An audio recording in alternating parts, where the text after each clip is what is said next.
So this morning, before it gets loud and crazy, I am going to start a white pillowy bread recipe. It's the one I make for my sandwich breads. It is delicious. And it also has a little twist on it that I've never seen in other recipes. And I'll tell you what, it makes this bread soft and good. So I'm excited to share it with you. Let's get her done. All right, guys, I've got everything set up, ready to go. The first thing we're gonna put together, I don't know exactly how to say it. It's called Tangzhong. What it does for your bread, makes it softer, moister, and it extends the shelf life of your bread.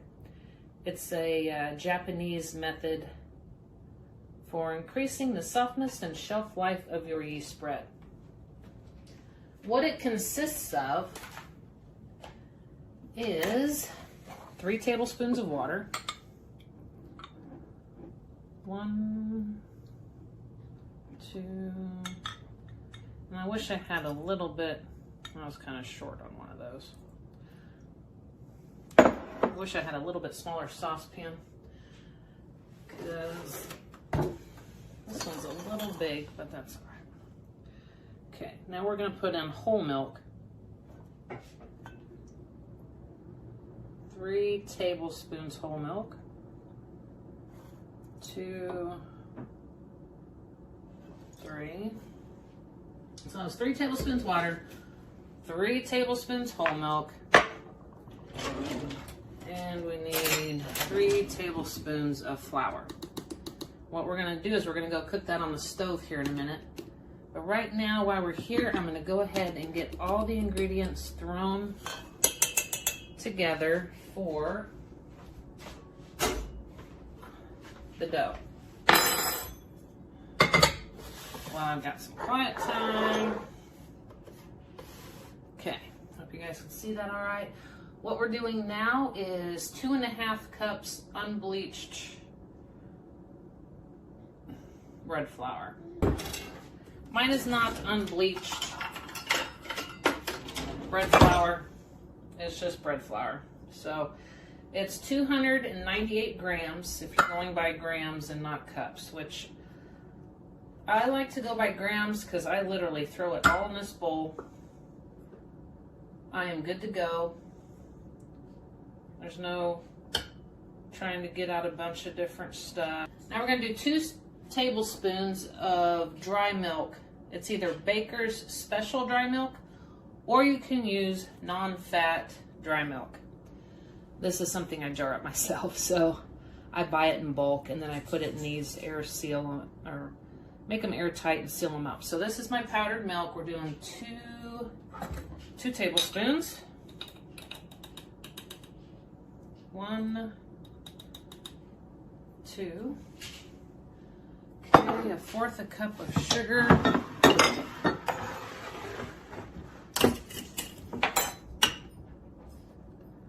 Which is 50 grams.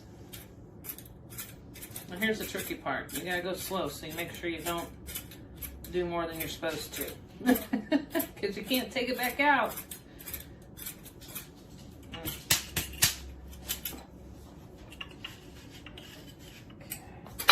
Let's say 50 grams. Okay, 50.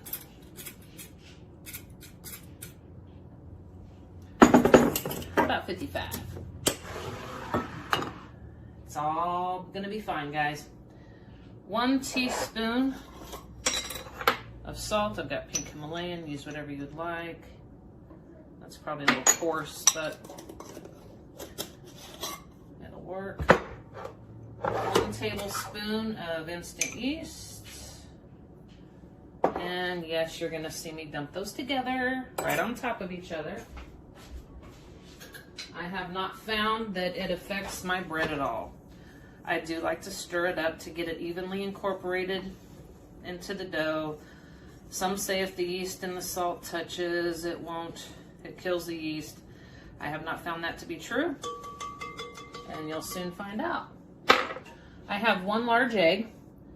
I do usually get them to room temperature, so if you don't get your egg out in time, then put your egg, your whole egg, into a bowl of warm water and get her up to room temperature just fine. So now I need a 1/2 cup, which is 113 grams of whole milk. So we're going to do 113, dump that in there.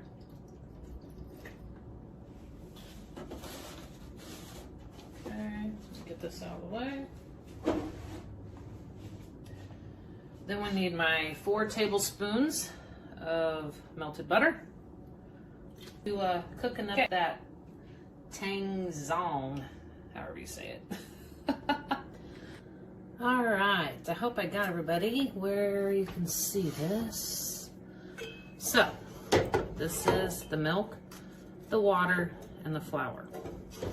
It's gonna come up to an interesting paste. And this is the secret ingredient. I hate to share my secret ingredients, but you're gonna love it. So, all right, so there we go, guys. See how that's, whoops, I probably cooked it a little too long, sorry about that. All right, so there's the paste. You don't wanna cook it too long. We're gonna let it cool off a little bit. Isn't that cool? That's what helps your bread stay shelf stable longer. So you're not having to buy all that bread from the store. I also brought a bread keeper to keep it in. I like to watch The Needy Homesteader, and she bought one of these. And I'll tell you what, this is a lock and lock. And I'll have a link down below for it. But this is now what I use to put my bread in, especially my homemade breads. I tell you, it keeps them fresher a lot longer. I don't want to burn my container. I'm good. Okay. So, yeah, I made these yesterday morning, but they're still good. And it has a little slider thing in here. So if you have a loaf of bread, when you slice it, you can butt this up against your loaf of bread to help keep that one end from drying up. Another thing you do when you make your own homemade bread is don't slice it at the end, slice it in the middle. So when you put your bread in here and you put your bread back together, the two open ends touch. It kind of helps protect it from drying out as fast. All right, we're gonna let this cool off and we're gonna go get it into our dough ingredients. Get it all mixed up, and I have got that put into the dough, and we're gonna get her started and let her get all good incorporated. Once this is done, this should take about 15 minutes in here. Once this is done getting all mixed up, we're going to cover it up and we're going to let it sit for about 60 to 90 minutes. I'll take it out of here and put it in a nice greased bowl. Cover it up with some more saran wrap, cover it up with a tea towel so it doesn't dry out. Put it in a nice warm. Okay, we are back. The dough has risen. Whoops. So we're gonna get it all rolled out here. I'm gonna do it a little bit different way than what you normally see, just to make it a little more fun for us today. Oops, I don't need that much. My dough is like perfect. That's kind of a misconception about dough. You always think you need a lot of flour down, but you don't. The more flour you add, the drier your bread's gonna be. I don't know about you, but I like my bread to be nice and moist and yummy. So, we're just gonna get her out here. I'm gonna form her into a log, and I'm gonna cut her into 4 different pieces. handy dandy little scraper slash, I don't know what you call them. So I am going to make 4 equal parts. You can get your scale out, make them perfect. I am not. I'm gonna go with what I got. But what I'm going to do now is I'm gonna make each one of these into a log. So our loaf's just gonna look a little different instead of just your standard everyday normal looking loaf. We're gonna jazz it up a bit, okay? So I'm gonna take each one of these log rolls, pat it out a little bit, okay? So what I'm gonna do, I know it's a little hard to see with my video, sorry about that. If only I had a perfect kitchen, you know? A big kitchen with an island and everything I wanted. Wouldn't life be great? So I'm gonna bring this in.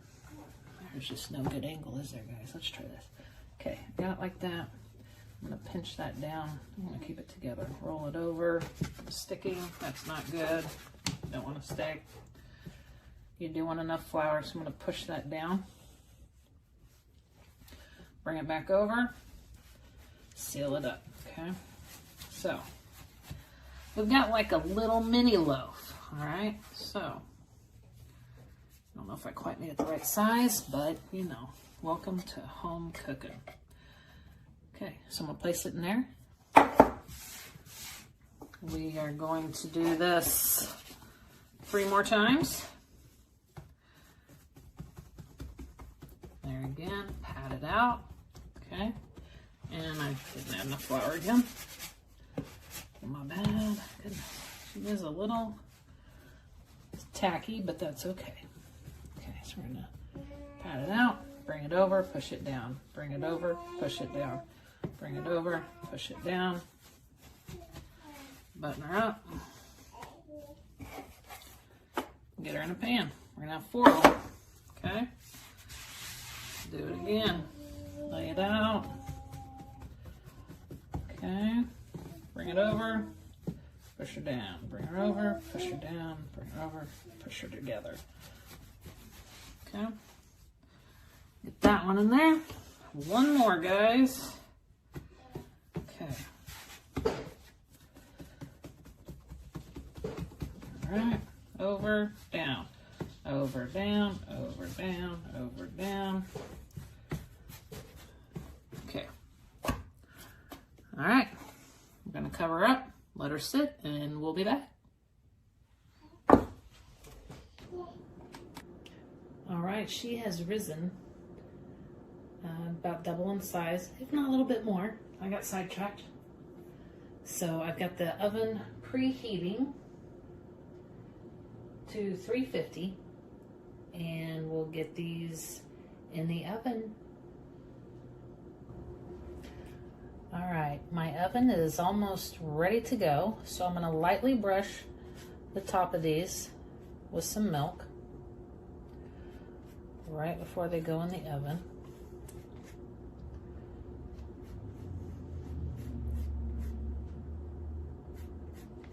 And if I forgot to tell you, which I very well could have, to spray your pan, whatever kind of oil, butter, spray you like.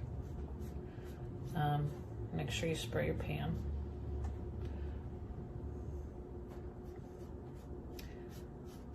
And I think these took about an hour to rise, and I probably let them get a little too big, but welcome to homemade baking. You know, nothing is exact and perfect, and it's never going to look like it is in the store because it's not mass produced. So enjoy what you make and how you make it. And each time you make something, it's going to be different every time, and you're going to learn something new. It's just all in the process. These are going to be yummy. The oven is almost ready to go. The buzzer sounded and said it's ready, but the thermometer that I have inside the oven says no, it's not. But my bread is rising really tall, so I'm going to throw it in and it'll be right.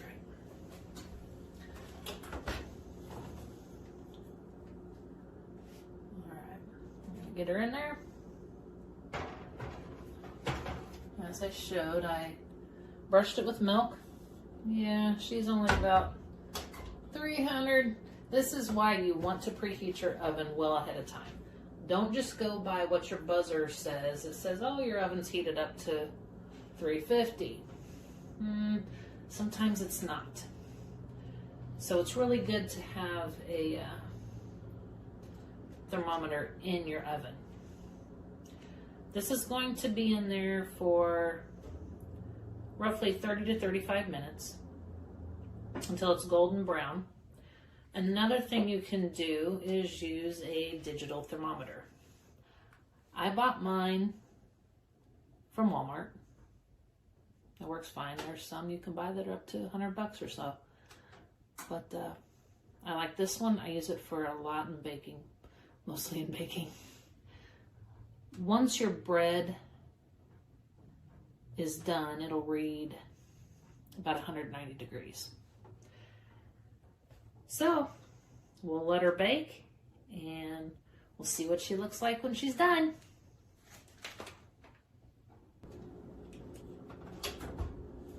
Okay, back to Sid. We are 189 and rising to 190. So I don't want to burn it. So there you have it, guys. It's absolutely gorgeous. So, I don't even know if you can tell on camera how soft it is. It is wonderful. I'm going to cut one more. I like in pieces, but for a taste test, I want to try a middle one. Oh, it's so soft. Gotta have butter. And I like lots of butter, so.